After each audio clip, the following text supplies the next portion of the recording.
Oh hey, welcome back to the agency. Your mission, if you choose to accept it, is to defend the folded gap with the Colt LMG. Just kidding. It's actually the Resto-Mod M16A2 upper from Red Right Hand LLC. This is going to be the part 1 to a 2-part series going over this upper, talking about some technical stuff and a few issues I encountered, but it should be a good video, so stay tuned.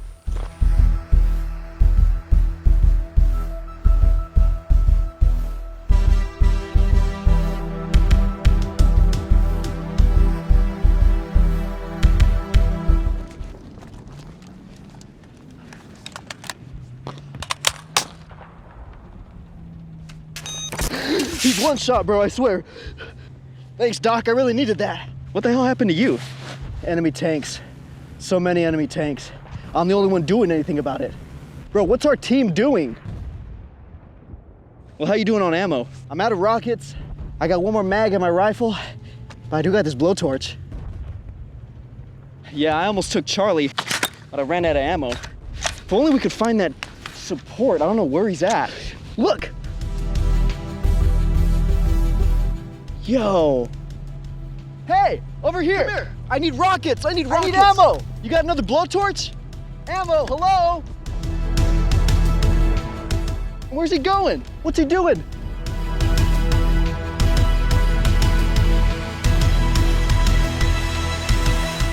Bro, are you serious?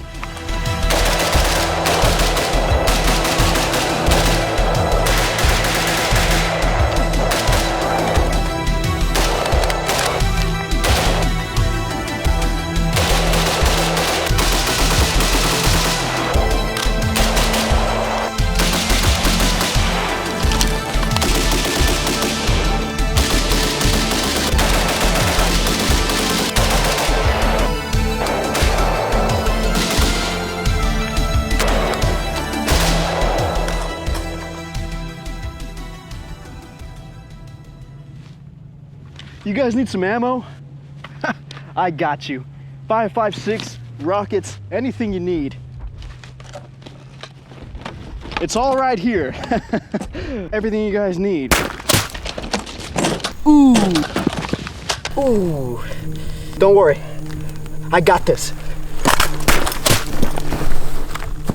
So talking about the Resto-Mod M16A2 upper. So originally this video was planned to be kind of a, I want to talk about how it was to shoot and then talk about some technical data, specifics about the build, and then what's different, differences and similarities between this and the original Colt LMG. So Cody of Red Right Hand LLC sent this upper out. This is my lower. So he sent it out and he sent some ammo out, and I did have some problems with the upper so far. I mentioned earlier that this is going to be a part 1 to a 2-part series because I'm gonna have to send this back. But before we talk about like the issues I had with the gun, I wanted to talk about some of the technical data first. The barrel is going to be a 1-in-7 twist 4150 CMV HBAR barrel, actually made by Roscoe that Cody puts in his uppers. Now he doesn't just use the Roscoe barrels for these, he also uses them for the Recce LMG and a few others as well.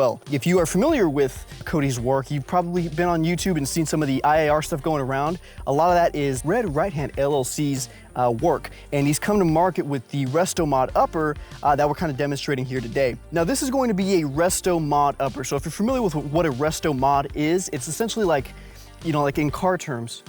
In car terms, it's like taking a new car, putting an old body on it, and making it look, old, but it's new under the hood. That's essentially what this is. This is simulated to look like a Colt LMG without actually really being one at all. It's actually really different. This actually resembles more and functions like a kind of 90s band era HBAR rifle. Down here we got a little piece of pick rail. This is for mounting a bipod. The original Colt LMG had, I think you mounted it like right here, and the muzzle device was like specially machined for it. Moving down, we got a standard FSB. On the Colt LMG, this was a little bit bigger, and the barrel as well was a bull barrel. So those things are gonna be pretty much different off the bat. It's very hard to recreate the Colt LMG because of manufacturing reasons. All the tooling is in Canada, so we can't really get it. So it's very, we could make it here, but it'd be very, very expensive, and the uppers would be very expensive as a result of that. So Cody has come to market with this to kind of combat that, to kind of scratch the Colt LMG itch without actually, making one. So moving down, the part that is probably the closest to the original Colt LMG is going to be the handguards. So these are thermoset, factory correct to the original Colt. And that's actually probably the coolest, unique part about this upper is going to be the, the thermoset. That's the original kind of plastic. And that plastic, just from a quick Google search, will tell you that it doesn't really melt. It actually is like strengthened by the heat. It welcomes the heat because it's forged by the fire. But these are gonna be the original. Now under these, I'm not gonna take these handguards off, but under them, I'll throw some pictures up. He's got heat sinks all over the barrel. And that's kind of a unique thing to his IARs.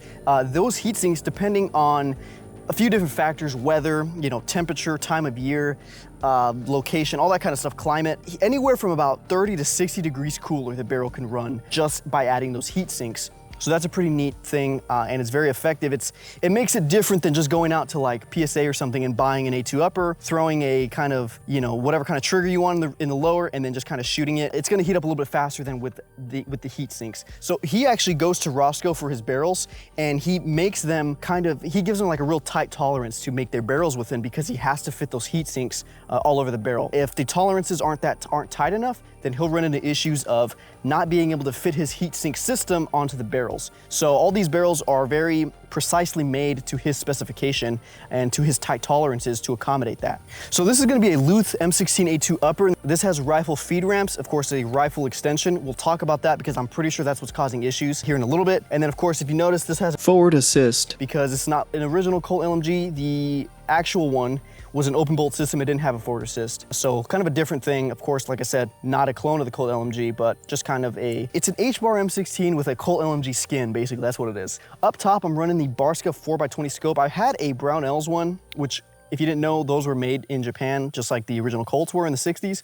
But I traded it up for actually this optic, the Trijicon RX-01. I traded with a guy on Reddit for it. And I didn't want to spend $400 to get another one, so I just bought like the $70 one and threw it on here. It's not as good as the original Colt. This thing is tough to fit in. You don't know if you're like gonna break it, but you gotta like really squeeze it onto the carry handle. It's really not as good. The glass isn't as good, eye relief isn't as good, et cetera, et cetera. But I don't want to spend 400 bucks, so here we are. So as far as the issues I had with it, right, I really want to come out here and talk about, it really bums me out.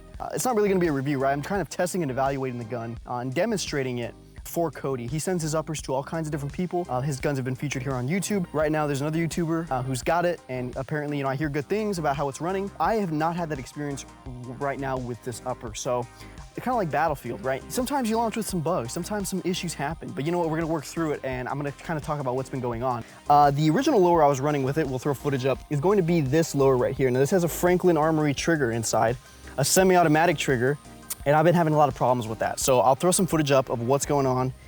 And I wasn't sure if it was the trigger that was causing my issues or if it was, my skill.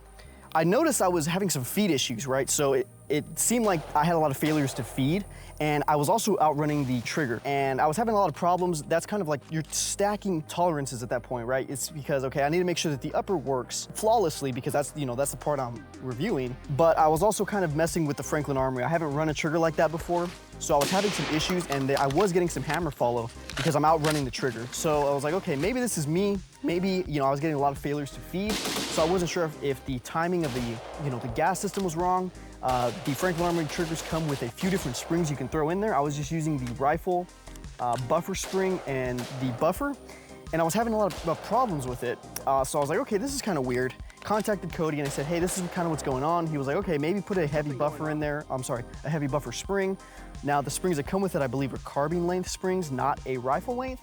But I was like, okay, whatever. I had him look at some of my footage, and he looked at it and he was like, okay, looks like your system is gassed perfectly. And I was like, okay, cool. Well, I went out, day 2 comes, and I throw the heavy buffer in there, and I'm having some issues on semi-automatic. So I'm like, okay, this is weird. Maybe this spring just isn't compatible. I'm gonna go back to the rifle spring that I had yesterday where I was having some problems, but I was having less problems than I was this morning. So I put the old spring in, and I am shooting the gun, and I'm getting repeated malfunctions every 2 rounds with semi-automatic. So I'm like, okay, this is really weird. Maybe there's a fitment issue with the lower. I'm not sure what exactly is going on, so I swapped it for my M16A3 clone lower. I just filmed a video with this, and I know that it is functioning well. So I was like, okay, I just threw a lubricant trigger in there. Maybe I did something wrong with the installation of the Franklin. I looked at it, multiple times. I said, maybe this is a me thing. Let's try a different lower that I know works because I just shot this a little bit. Well, actually, I didn't shoot it. Somebody else shot it. You guys will see eventually in the future. But it worked. It functioned fine. this week it was getting shot and it was functioning fine. So I threw the M16A3, so to speak, lower onto, or I put this upper on that lower, fired it, and I was having the same issues. Now it was functioning a little bit better with this lower, but I was still having the issues of it failing to feed. So I was like, okay, this is really strange. Contacted Cody again, said, hey, this is what's going on. And what I'm kind of thinking, what we're thinking, after I've looked over the footage, he's looked over it, I think it's a feed ramp problem. And I think that the gun isn't, something about that feed ramp, either the magazines aren't sitting high enough. You know, it could be a lower issue. It's weird that it's already happened with 2 lowers, but we're kind of trying to work through it. So the next 2 things we're gonna test are testing the Franklin Armory with this lower in this upper. If that functions, that tells me it's the upper, and then testing this carbine lower with a mil-spec trigger on this upper. If both of those things work, I mean, I don't really know. I guess we'll figure out what's gonna happen. So the first configuration we're gonna do is actually gonna be with the M16A1 with the Franklin Armory. And if that functions flawlessly, then I'm really gonna think that it's the upper. So let's go ahead and let's go take care of that. So we got the M16A1, so to speak. Some people get mad that I called an A1. They're like, that's not called correct. All right, we're gonna do a few on semi-automatic.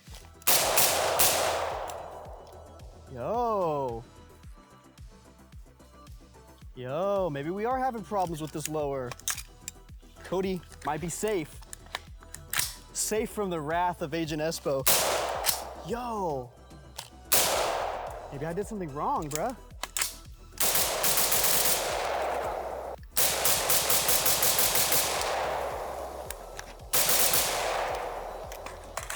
So it was working fine there. Now onto, so I'm thinking this lower might have an issue. Onto the next thing. All right, so we're back with the upper. And this is the magazine I was having issues with earlier. So we're about to see if it works. I'm thinking it's gonna work now, so let's take a look. Ready?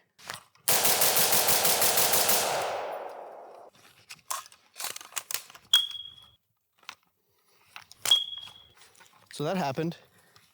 Get a good video of that. Okay. Once again, that happened. I don't know what's going on, bruh. Are all my guns broken now? You watching this, chat? Make sure it's super back. It's up there. And that's the problem we have. I don't know why. I don't know why it's happening. Let's try it again.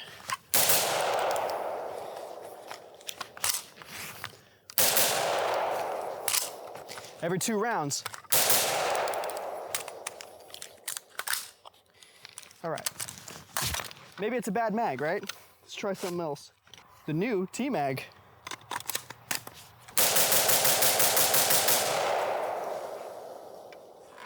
Okay.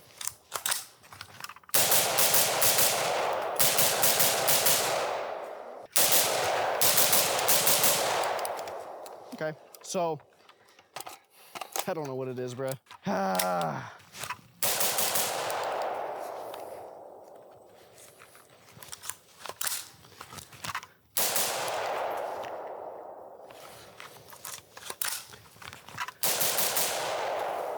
So there's something going on. I don't know if it's a combination of things, right? It could be weird fitment between lowers. It could be the feed ramps. It could be magazines. It could be all 3 of these things. Now the gun ran better with the P-Mags, right? Or the T-Mags. What does T-Mag stand for? Travis Mag. I want to say that, so this is an OK Industries mag. I just ran this mag a lot with a different setup. I'm going to test the magazine too. Wait right there. Catching my breath here for a second. So if this is the magazine I was having problems with right now, with that upper. So if it runs, no issue, we know it's not the mag, something's going on with this. Pretty simple. Let's see, ready?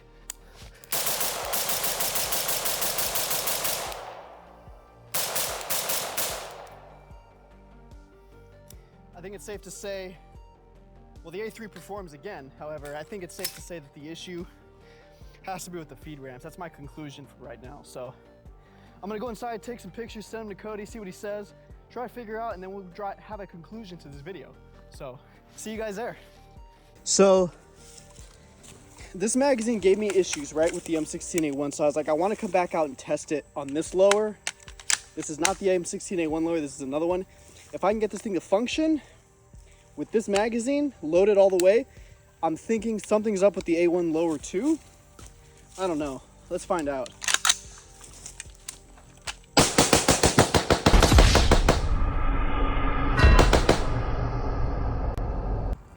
Okay, so now we're testing that same lower, same magazine with this upper, with the Resto-Mod. So let's see.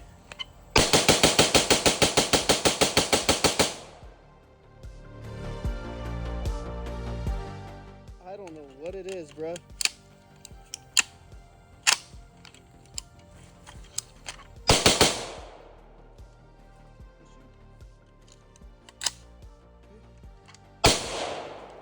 Issue. Issue. Okay. Makes me a little more confident that I didn't, I'm not trying to, that it is the upper. It's not like, you know, something else going on. Last thing we'll do is bring the M16A1 back out, test that, because it had some issues earlier. I want to get for camera that it's functioning fine. So I'm gonna go grab that and be right back. All right, this is going to be the M16A1 with the Franklin Armory and the magazine we just had issues with in the other one. So let's see what happens. I'm not flagging you, you're an iPhone.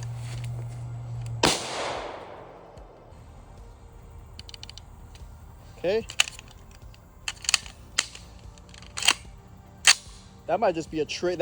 So the bolt was all the way forward. That was just hammer follow. That was just bad Franklin Armory because it sucks. Okay.